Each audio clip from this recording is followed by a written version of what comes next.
তো বন্ধুরা imo delete করার জন্য পার্মানেন্টলি ইমো অ্যাকাউন্ট ডিলিট করার জন্য আপনাদেরকে ইমো অ্যাপের মধ্যে চলে যেতে হবে। তো আমি ইমো অ্যাপে একটা ক্লিক করে দেব। ক্লিক করে দেওয়ার পর এখানে প্রোফাইল আইকনে ক্লিক করে দেব। প্রোফাইল আইকনে ক্লিক করে দেওয়ার পর এখানে আপনি সেটিং অপশনে ক্লিক করে দিতে হবে। সেটিং অপশনে ক্লিক করে দেওয়ার পর এই জায়গাটাতে দেখতে পাচ্ছেন অ্যাকাউন্ট অ্যান্ড সিকিউরিটি, ঠিক আছে, এখানে ক্লিক করে দেবেন। এখানে ক্লিক করে দেওয়ার পর নিচে দেখতে পাচ্ছেন রেড মার্ক দেওয়া আছে ডিলিট ইমো অ্যাকাউন্ট, এখানে ক্লিক করবেন।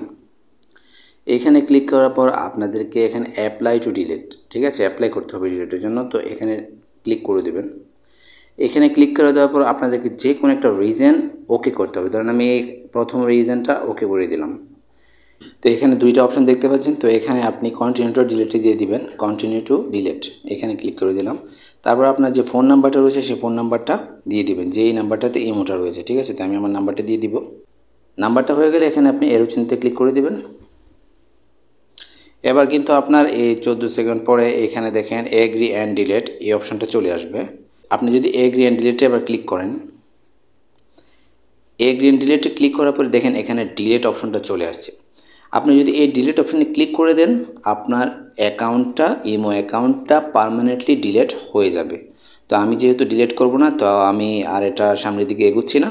তো আপনাদেরকে দেখানোর ক্ষেত্রে আমি সম্পূর্ণ ভিডিওটা আপনাদেরকে দেখালাম। তো আশা করি বুঝতে পেরেছেন কীভাবে ইমো অ্যাকাউন্ট ডিলিট করবেন।